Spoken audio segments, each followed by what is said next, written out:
How old were you when you first got the idea for Pandora? I was 33.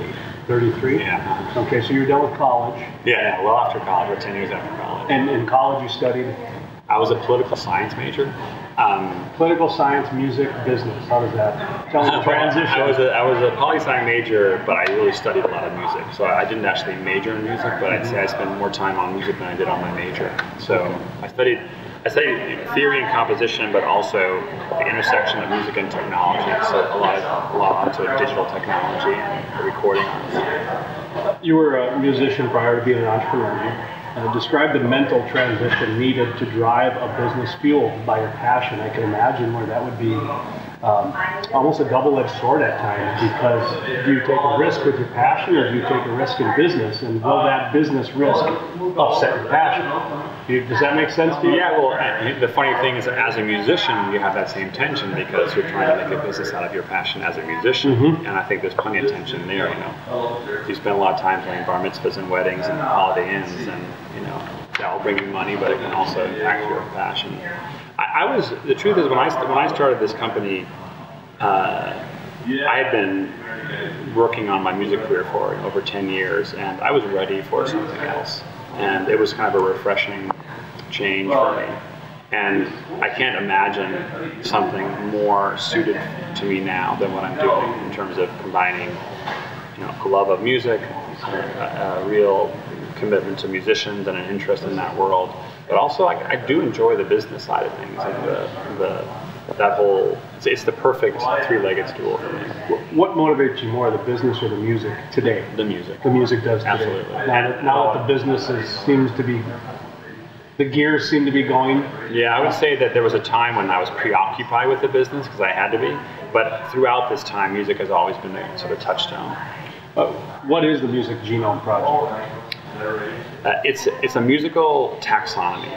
So it's essentially an enormous collection of songs that have been analyzed along this template of 400 or so attributes that collectively describe a song. So we've sort of broken down songs into its component parts and manually analyzed them. And how many DNA strands are there? About 400. Yeah. The business model of Pandora evolved from a business-to-business model. I remember originally when I first heard of Pandora, you were courting AOL and some bigger companies like that. And then it moved over to the subscriber, the independent user. Talk about that evolution a little bit. Yeah, so there are kind of two broad chapters in the company. The first one is pre-Pandora, both in name and in service, when we were essentially the Music Genome Project. It had a different name, but in that period, which was about 4.5 years long, we licensed it as a recommendation technology, and it was a business-to-business proposition. Like a Muzak or something like that? No, it wasn't even streaming. It was purely, if you're a portal, AOL, you're a retailer like Tower Records, we will license you this technology to help your customers navigate your catalogs. It was an ingredient technology. There was no consumer-facing side. There was no streaming component at all. It wasn't until 4.5 years later that we repurposed that whole thing and used it to build playlists, and then of course added this website and streaming technology to actually become a consumer-facing offering. How was the second launch? The first launch was, I imagine, like many launches, you go out, you find the money, you make mistakes, you learn as you go. Now the second launch, you're going direct to consumer. Yeah. So you're changing the model, you're evolving it, you're shaping it. Really, it is almost another launch. Yeah, it's a whole new company. It's a reinvention. I mean, and I think it's not uncommon for companies that you try one path, and if it doesn't work, you pivot and try and go somewhere else. And everything about the company changed at that point. The core technology never has. The genome, we still do it the same way. I'd say we've got more sophisticated and more efficient about it, but we went from being really a business-to-business company with no external-facing really identity to being all about a brand and consumers and that relationship. So it's everything changed. You go out and you get some venture capitalist money. You decide to rebrand, reinvent, relaunch. How did you survive? How did you survive in the interim? I mean, the money with licensing fees ran out. you still are alive today, kicking. Did you use credit cards? Yeah, the first period pre-Pandora was credit cards. It was a lot of them. Yeah, I think I maxed out. That was a popular methodology to fund credit businesses. cards were easy to come by back then. I think I maxed out 11 credit cards or something. It was pretty ugly. Really? And borrowed money. Essentially, you borrow money, and that's the way you get going. The world of business moving towards a global economy. You've heard that before. The web is global, Pandora is not. I believe it's only offered in the U.S.? Yes, okay. That's correct. Explain the difficulties of Pandora going global. It's one thing, which is licensing. So when you stream an internet radio station into another country, you need to abide by various copyright laws, including paying royalties. And no country outside of the United States has a centralized, affordable license for that purpose. So it really prevents us from going in. Our business is far too complex to negotiate thousands of individual deals, and we have a very sort of set economic constraint that really limits what we can pay in terms of royalties. So until those puzzle pieces are together, we're stuck in the U.S. And what percentage of your revenues are royalty fees? Last year was about 60%. It was? Yeah, which is really, when you consider that satellite pays about 15% and broadcast pays 3.5%, it's really a strange and unfair situation. I've read that you personally believe performance fees could be lowered, could be almost streamlined a little bit more.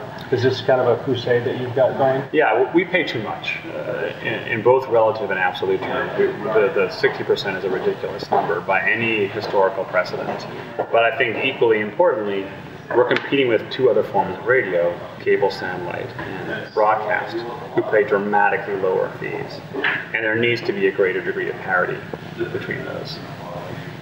Pandora has several revenue centers, subscription and advertising. I imagine the advertising is your top. Yes, that's the lion's share. Do you ever see a day where it'll be subscription only, or is that it's not even No, close? fundamentally, we're not really big believers in subscription-only businesses.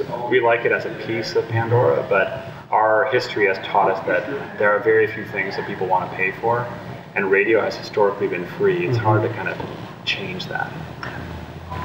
How important was the technology involved with the iPhone?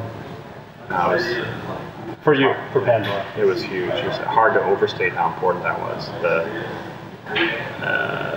It allowed us for the first time to create a mobile version of Pandora that worked really well, that had a nice user interface, that could essentially turn us into an anytime, anywhere listening experience over a cell network. That was a huge breakthrough. I would imagine jogging and cars would be your biggest motivators, your biggest priority at this point. Almost to the point of the presentation of a traditional radio as opposed to the actuality, to get people thinking how to use it in a traditional format.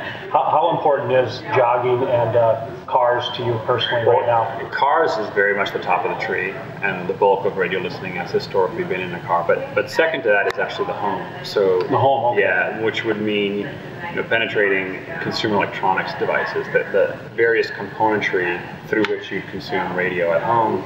They are now becoming connected, and so are sort of candidates for internet or IP radio.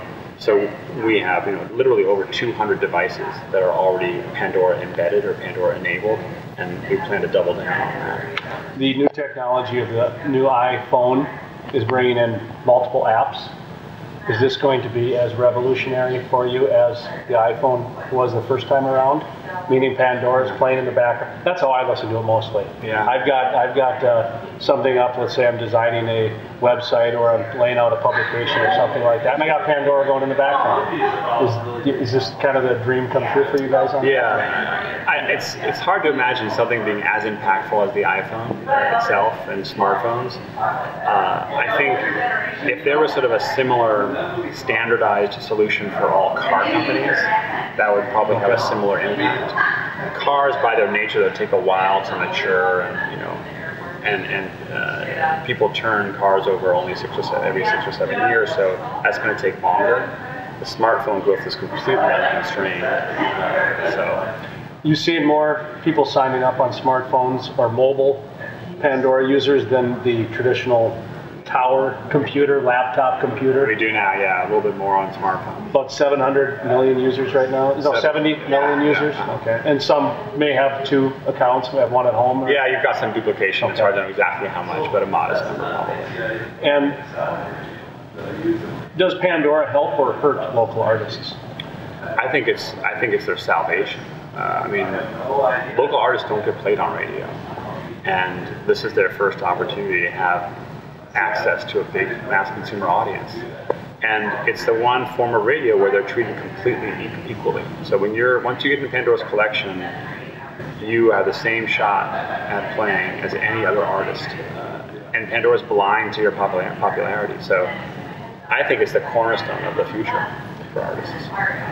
What do you see as the future, or how do you see people receiving Pandora and versus radio? I guess the better way to phrase this is, what do you see the future of broadcast traditional radio as? Well, I think there's always going to be a healthy place for the shared listening experience, the broadcast world. I think that I grew up with it. Having a station and artists and broadcast content that everybody knows about and is sort of a touchstone for the culture is always going to be significant. I think what's happening, though, is the expectation from consumers is increasingly that they want to have access to a personalized experience. And the sort of iPod music you own piece takes too much time.